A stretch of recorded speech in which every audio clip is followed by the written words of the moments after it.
Good morning. 52H, the 20th of February 2023. You're welcome back to the channel. This is about New World Order and the emerging economic and political situation in the world. So 52H. Now, one of the things that has happened in the Ukraine crisis is that the West has shown its hand, and particularly the United States, which is the biggest economy in the world and which has a dollar that is the world reserve currency for about 80% or 78 or 9% of oil in the world, which is the lifeblood of economies. So it has weaponized it by telling Russia it can't have it back. And we know in Ireland we have a thing called CAB, the Criminal Assets Bureau. It's a police Garda organisation. It was active in Cavan this week, or early at the weekend, I think it's Monday, that's only yesterday. It was active, and they seize the assets of criminals and they take it off them. Now the thing is that it's all right doing that for isolated bunch of criminals that have no big say in global policy, but when you start doing it on the countries which you rely on to trade with and are your trading partners and represent 80% of the world's population, that is a slightly different matter. Now, so what's happening now is they're trying to, the 80% of the world population are trying to get away from this situation. They know that if the politicians in the West can block people getting their money back, getting their bonds repaid, getting their treasuries repaid, getting all sorts of things, and getting the money out, simply getting the money out if they want it. If they can block them over the war in Ukraine, then it's only a matter of judgment. It used to be a golden principle. They couldn't stop you taking your money out. Your money was yours. But now it's not like that anymore.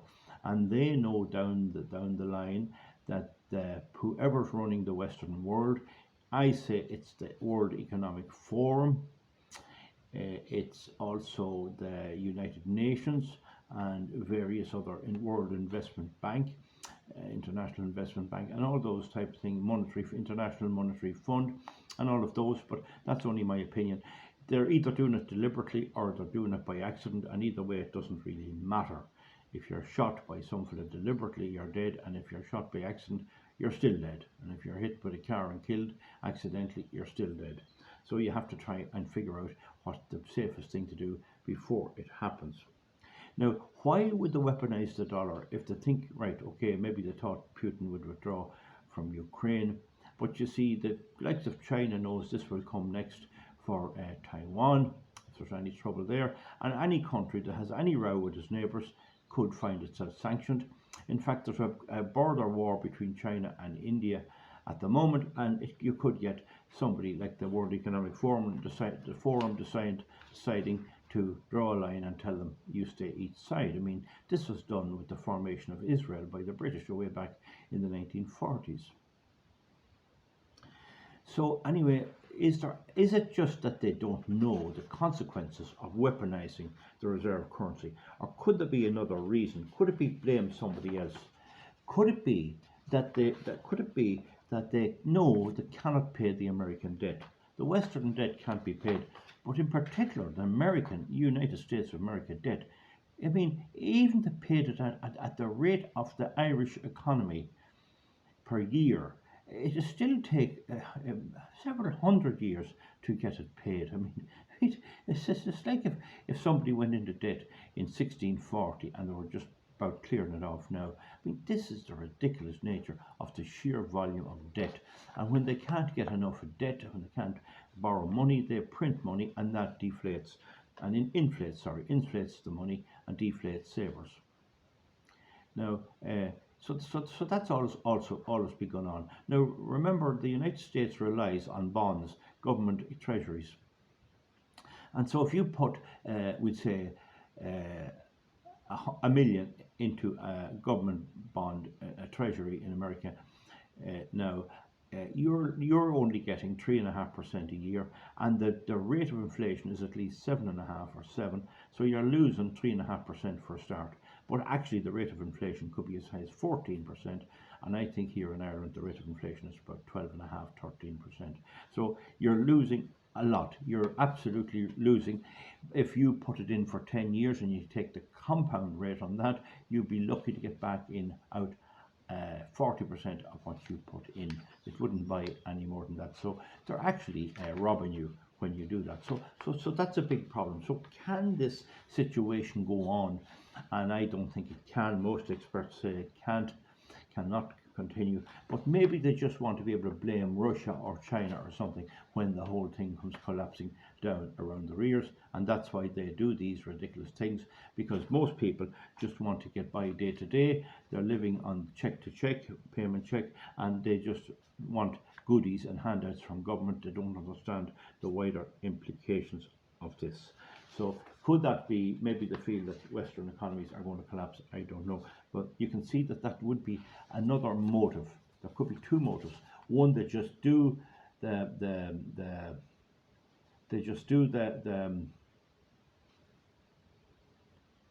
they weaponize the dollar just because they're stupid, think that it's going to affect the war, affect Putin's policy, when in fact that's not working too well. And the other thing is that they did it because there's a hand overarching. They may not even, local governments like our own government in Ireland mightn't even know, but there's somebody maybe pulling the strings to do this. But they're in a hole in America if they don't stop printing money. They've got the debt ceiling. They're trying to get it raised again, and that just shows you the whole thing's out of control. So you have this situation.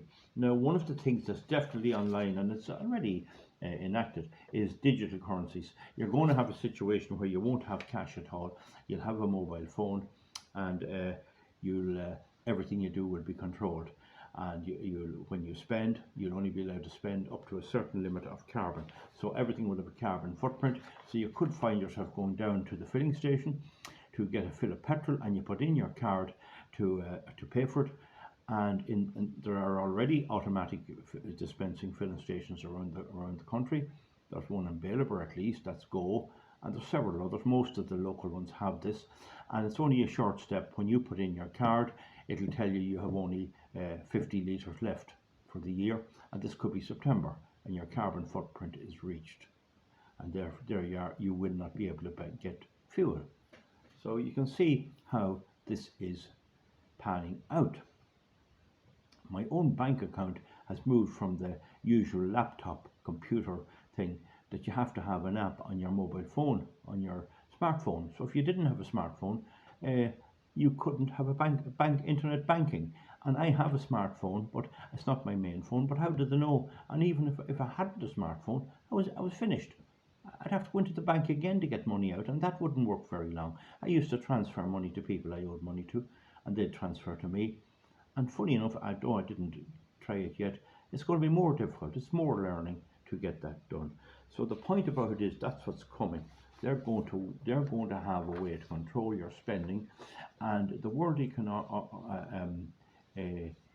Forum's motto is, you get what you need and you'll be happy. In other words, they'll control what everyone gets. Everyone will get a certain amount of money to live on, and you'll be happy. And meanwhile, they and all the rich people will cream it off, and they'll be loaded to the gills.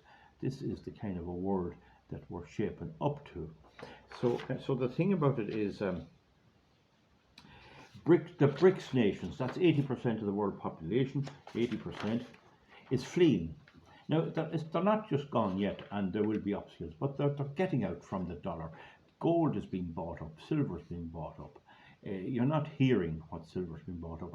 I will probably deal with that in another video, and the gold is being bought up. So people are looking for a home for money. Don't forget, if you bought property, we'd say in Dublin as an example, to let out to flats, and it's a terrible crisis up there, as they bring in more and more migrants, there's less and less property to let, less and less, and the government has intervened and stopped landlords evicting people during the COVID. But they can extend that now that they got it going, and landlords are getting out because you just can't get your money because they won't pay you. So you have an unbelievable complex legal system. So the whole thing is, and then you have vulture funds buying up all the apartments and everything. So putting your money into property like that may not be the best idea. And buying land, it takes a lot of work. I can tell you, if you own a few acres of land, you'll work. You'll work. I work very hard with my farm, keeping it in tune and keeping it going. So it's not easy. So they're fleeing the United States currency, and the Saudi Arabia is the big move there. They're already befriending um, Russia and China.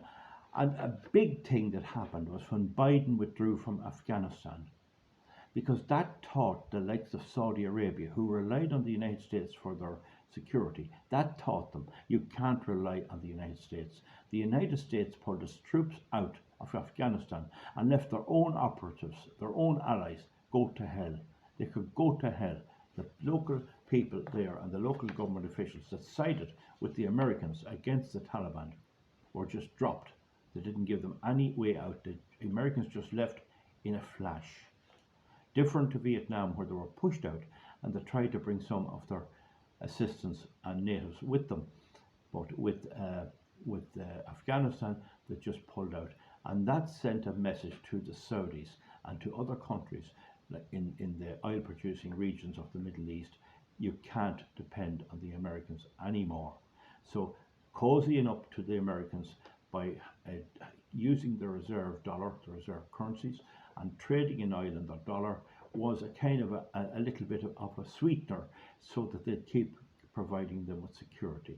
There's 30,000 American troops in Saudi Arabia, but Saudi Arabia realizes it only takes a stroke of a pen and all is gone and they're left to the wolves.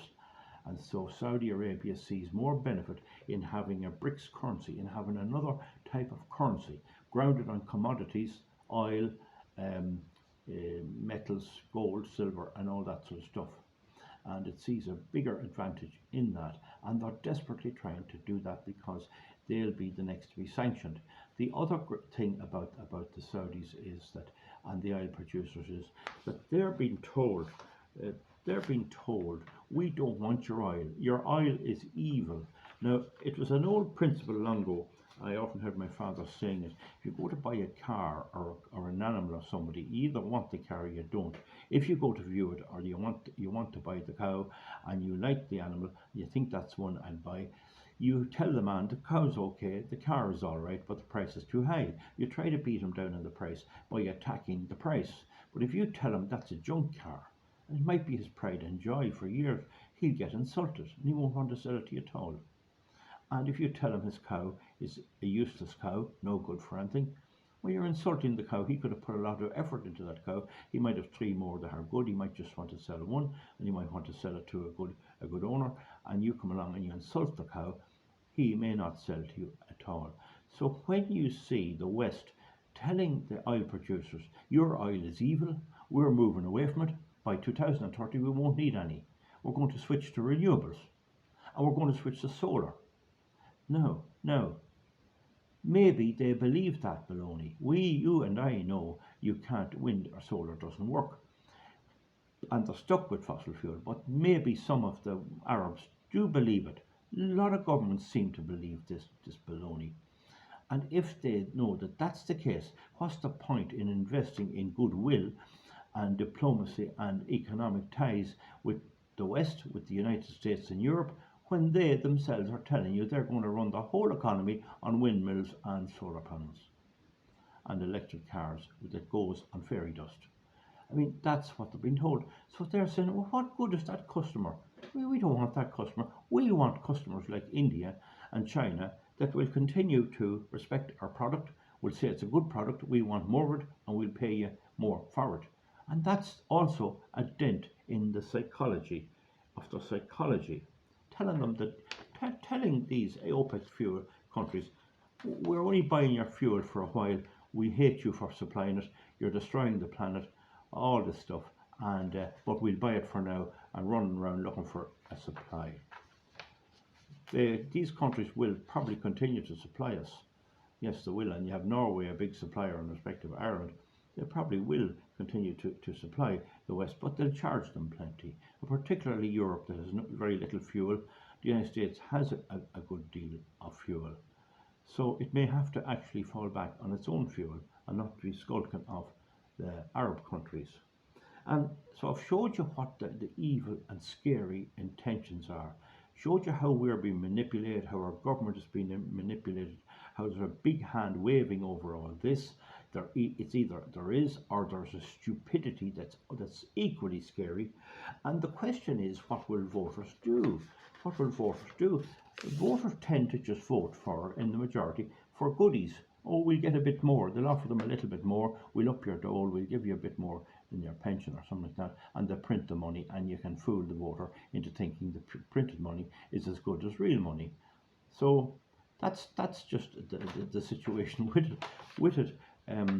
It's an unbelievable situation that's evolving as we speak, and there are some good videos available there on YouTube, and some of them you wouldn't be sure. You can't really know where they're all going. But I know myself, I find it in my own bank, they're moving me to digital currency every way they can. And it's nice to have the few banknotes and euros or whatever it is in your pocket when you're going out. It's handy to have it, you're never stuck. That day will almost certainly come to an end and has already been attacked. It's hit my door, and if I didn't have a smartphone, I couldn't do internet banking at all. And they never asked me, did I want to do it? They never asked me, was it good? Was it bad? Or did I wish it? It was just foisted on me.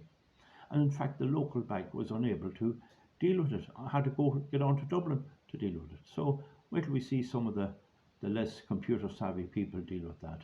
Folks, give me a thumbs up or a thumbs down, and we'll see you back for something else soon. Bye.